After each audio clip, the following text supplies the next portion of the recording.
Hello guys, আমি সম্পূর্ণ welcome to my channel. সবাই কেমন আছে? আশা করছি সবাই খুব খুব খুব ভালো আছে। আর আবারও চলে এসেছি তোমাদের সাথে একটা রেসিপি শেয়ার করতে। কারণ কি অনেকদিন কোনো ভিডিও পোস্ট করা হচ্ছে না, শর্ট ভিডিওগুলো পোস্ট করছি। আর যারা যারা শর্ট ভিডিওগুলো দেখো অবশ্যই দেখো, কারণ আমার বিয়ের যে এত বড় বড় ব্লগ করেছি, তো সেগুলো একটু ছোট্ট ছোট্ট করে তোমাদের সাথে শেয়ার করছি, সেগুলো অবশ্যই দেখে এসো গিয়ে। আর আজকে যে রেসিপিটা তোমাদের সাথে শেয়ার করবো সেটা কিন্তু আমি রান্না করবো না, সেটা আমার ননদ রান্না করবে। আর আজকে রেসিপিটা হচ্ছে যারা যারা চিকেন লাভার, মানে মাংস খেতে যারা যারা ভালো, তো আজকে যেটা রান্না হবে সেটার নাম হচ্ছে বাটার চিকেন। আর একটু আলাদা, মানে সবার রেসিপি তো আর একই রকম হয় না। তো চলো আমরা কীভাবে রান্না করব সেটাই দেখে। আমরা বলতে আমার ননদ কীভাবে রান্না করবে সেটাই তোমাদের সাথে রেসিপিটা আমি প্রপারভাবে শেয়ার করার চেষ্টা করব। আর লাস্ট পর্যন্ত দেখো, আর কেমন লেগেছে অবশ্যই জানিও।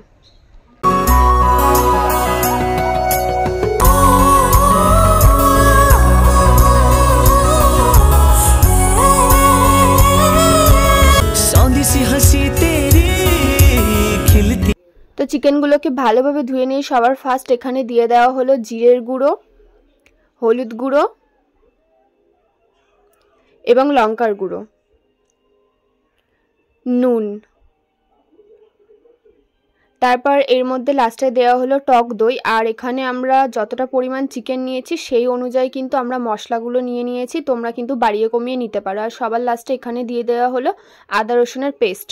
তারপর এগুলোকে ভালোভাবে মিক্সড করতে হবে যাতে মশলাগুলো সব কিছু চিকেনটার মধ্যে ভালোভাবে ঢোকে।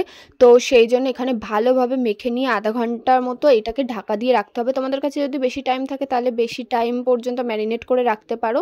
তো ওদিকে চিকেনটা ঢাকা দিয়ে এখানে চলে এসেছি বাকি মশলাগুলো দেখানোর জন্যে।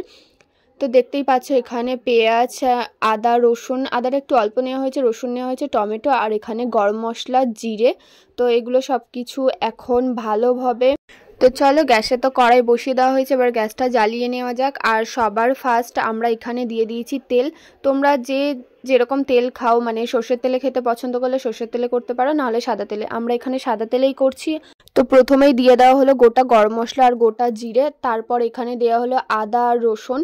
আদা রসুনটা দেওয়ার পর তার মধ্যেই দেওয়া হলো এখানে পেঁয়াজ। এবার এগুলোকে না একটু হালকা হালকা করে ভেজে নেওয়া হবে। তো পেঁয়াজগুলো দেখো এখানে মোটামুটি একটু হালকা ভাজা হয়ে গেছে, মানে নেতিয়ে নিতেই গেছে। তো তারপর এর মধ্যে দিয়ে দেওয়া হলো টমেটো, এবং টমেটো আর যা যা এখানে দেওয়া হয়েছে এগুলোকে ভালোভাবে একটু ভেজে নিতে হবে। যখনই এগুলো ভেজে এরকম লাল লাল হয়ে আসবে, তো চলো এবার এগুলোকে মিক্সির মধ্যে তুলে নেওয়া যাক। তো চলো এবার এগুলো মিক্সিতে ভালোভাবে ঘুরিয়ে নিয়ে পেস্ট করে নেওয়া যাক। আর এখানে দেখতেই পাচ্ছ যে পেস্টটা আমাদের বানানো হয়ে গেছে, আর একদম মিহি করে পেস্ট করেছি, কোনো কিছু যেন গোটা গোটা না থাকে। তো তারপর আবারও কড়াইয়ের মধ্যে এক টুকরো বাটার দিয়ে দিয়েছি। আর যে চিকেনটা ম্যারিনেট করে রেখেছিলাম, এবার সেই চিকেনগুলো এই কড়াইয়ের মধ্যে আস্তে আস্তে দিয়ে সেগুলোকে না ভালোভাবে একটু ভেজে নিতে হবে, লাল লাল করে। সেদ্ধ হবে না, বাট লাল লাল করে ভেজে নিতে হবে। তো চলো এগুলো একটু ভেজে নেওয়া যাক। যেহেতু চিকেনটাকে বাটার দিয়ে ফ্রাই করা হচ্ছে, তো সেই জন্য আস্তে আস্তে কিন্তু দেখতেই পাচ্ছ যে কড়াইয়ের মধ্যে সব চিকেনগুলোই দিয়ে দিচ্ছি। একেবারেই ফ্রাই করব, ডাবলভাবে করব না, যেহেতু বাটার দিয়ে ফ্রাই করা হচ্ছে। তো বাটার দেওয়ার জন্য কিন্তু এরকমভাবে অল টাইম নাড়তে হবে যাতে লেগে না যায় কোথাও। আর প্রত্যেকটা চিকেনের মধ্যে যেন বাটারটা ঢোকে।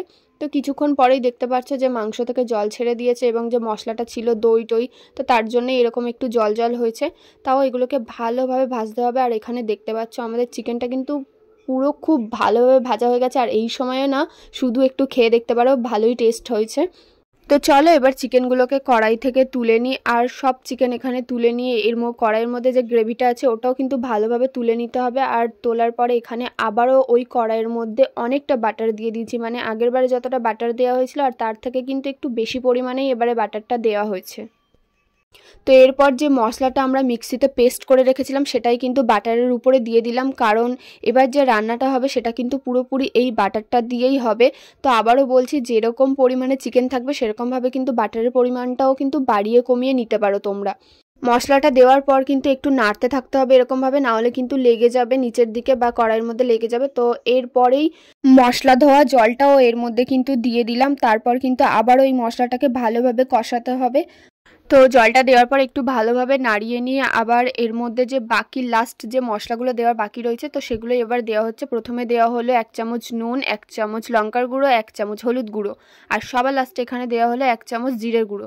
তো তারপর সব মশলাগুলোকে একসাথে ভালোভাবে আবারও কষাতে হবে। তারপর একটু সামান্য চিনি দেওয়া হলো। তো চিনিটা দেওয়ার পরে আবারও ভালোভাবে এটাকে কষাতে হবে। আর এই মশলাটা না কষাতে অনেকটা টাইম লাগবে, তো এই সময়টা একটু ধৈর্য ধরে করতে হবে।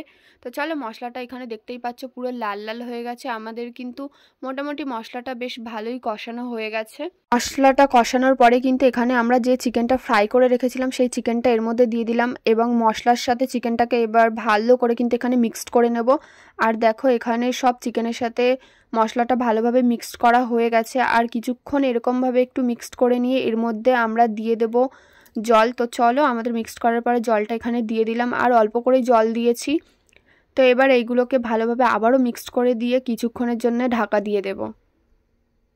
তো 15 মিনিট এটাকে ঢাকা দিয়ে রেখে দিয়েছিলাম। তারপর ঢাকনাটা খুলছি, আর চিকেনটা করতে বেশিক্ষণ টাইম লাগবেই না এখন। তার কারণ হচ্ছে প্রথমে তো দেখলেই ফ্রাই করা হয়েছে, তারপর ভালোভাবে চিকেনটাকে কষানো হয়েছে। মোটামুটি এখানে ভালোভাবে সেদ্ধ হয়ে গেছে। তারপরেও এখানে 2 থেকে 3 মিনিট আবারও রাখবো। আর রাখার আগে চলো রান্নাটা কে করছে তাকে একটু দেখা আসে। এতটাই ক্যামেরার সাইজে সে ক্যামেরাতে আসবেই না। তো চলো তাও একবার চেষ্টা করি তাকে। আমি কিন্তু রান্না করছি না, ঠিক আছে? এসে তাকাও। আমি না সো রান্নাটা এখানে পুরোপুরি কমপ্লিট হয়ে গেছে। লাস্টে উপর থেকে একটু ধনেপাতা ছড়িয়ে দেওয়া হয়েছে। আর এখানে কিন্তু লাস্টে গরম মশলা আমরা আর ইউজ করবো না, যেহেতু রান্নার প্রথমেই আমরা গোটা গরম মশলা ইউজ করেছিলাম। তো সেই জন্য এখানে কিন্তু আর গরম মশলা ইউজ করবে না। তো এখানে দিয়ে দিলাম ধনেপাতা। সব শেষে এখানে দিয়ে দিলাম আবারও 1 টুকরো বাটার। আর এবার বাটারটা ধনেপাতাটাকে ভালোভাবে পুরো চিকেনটার সাথে মিক্সড হতে দেব। তো চলো বাটারটাকে এবার ভালোভাবে একটুখানি মিক্সড করে নিই। আর এখানে কিন্তু পুরোপুরি রান্না কমপ্লিট। তো এখানে চলো নামিয়ে নিই মাংসটা। সো আজকে বাটার চিকেনের রেসিপিটা এই পর্যন্তই ছিল। কেমন লেগেছে অবশ্যই জানিও, আর ভালো লাগলে একটা কমেন্ট করে দিও। আর খাওয়ার ক্লিপটা তোমাদের সাথে শেয়ার করতে পারলাম না, কারণ কি ওই ক্লিপটা না নেওয়া হয়নি।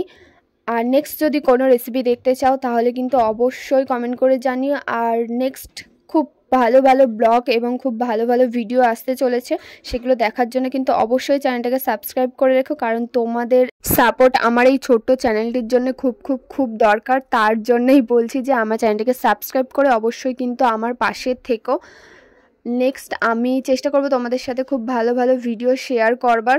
সো আজকে ভিডিওটা এই পর্যন্ত, দেখা হবে আবার নেক্সট ভিডিওতে। তো ততক্ষণ পর্যন্ত টাটা।